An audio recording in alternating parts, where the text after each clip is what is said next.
Hey guys, Automated Garage back today. We got this 2014 GMC 1500 Z71. That's the key here on this issue I'm about to show you. So we came in, this truck came in, and he said it was squeaking, it was popping, it had all kind of front end noise. So let me turn around here and show you everything that we did. So he had axle boots that were torn, making racket. So we did new axles, new bearing hubs, new lower control arms, new upper control arms. I think that's it. We set all of his stuff back to where it was at. Of course, sent him out with all this done, truck driving better, but said, hey, go get an alignment. Went to go get an alignment, and the alignment shop said, hey, these lower ball joints don't look right. So they did torque. We torqued them. I believe it was 86 foot-pounds is what they go to. They were torqued, but they brought it back. He brought it back. I said, bring it back, we'll make it right. So we looked at it and then realized, hey, that isn't right. Took it back apart. So we started measuring the taper on this ball joint at the fattest portion versus the size of the hole in the spindle, and it torqued, but the problem was the nut had already bottomed out on the stem when we were torquing. I don't know how it wasn't spinning, but we achieved torque on it. So let me show you the issue with these year trucks, because we probably spent an hour and a half yesterday searching, calling, getting the micrometer out, measuring ball joints, measuring holes in the spindle and everything else to get this all figured out to what the issue was. So here's I think this is a Master Pro, what this was. There's your part number, 4CB50011. And you can see the drastic difference between the taper of these ball joints. Take that nut off so you can see it better. It has a much fatter taper than this one here. It drastically tapers faster. So we'll get the micrometer out here. I'll show you all the difference in it. So this one down here, at its fattest portion, is 23.37 millimeters. And this one down here where it meets the rubber is 25.52.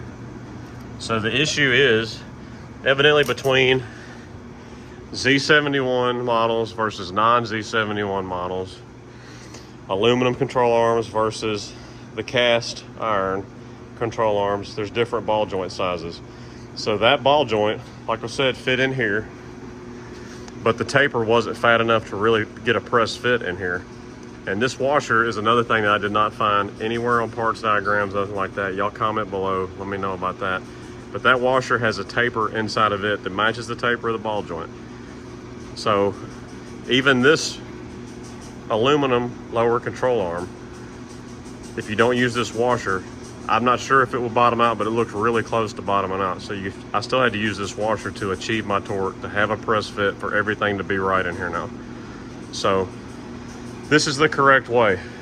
That's the precision, seems like to be good quality here. And we now have the correct ball joint in there. So I didn't know this was such a problem with these. Started searching on forums and came across a whole bunch of stuff, people complaining of this also, not being able to torque their ball joint, stem being too long, taper being the wrong taper. Trying to remember what this one was measured when we took it apart. I should have done it before I torqued it. I don't want to take it back apart now. I'm anxious to get this back together. This has backed me up since yesterday on getting stuff done.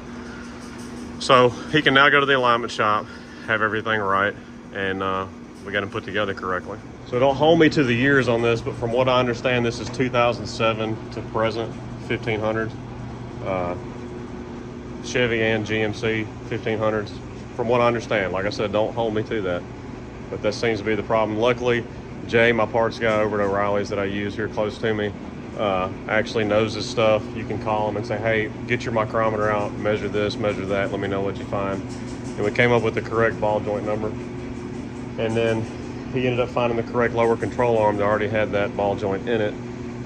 He's taking care of me. I'm getting a labor claim on this. He's refunding me on the lower control arms because I just gave him the VIN, gave him the truck and all that, and they sent me the lower control arms. So I guess I should have checked a little bit closer on this, but we got him right now, and we're gonna get him back on the road. So I thought I'd pass this on to somebody, so maybe you don't have to do quite so much research on figuring this out when you run into this, because I didn't see anything else on YouTube about it. I didn't see anything about that washer that I showed you either. So take it for what it's worth. Maybe this will help you out. This Automatic Garage signing out. Check out all of our other content on the channel here, Facebook, Instagram, Rumble. We'll holler at y'all later.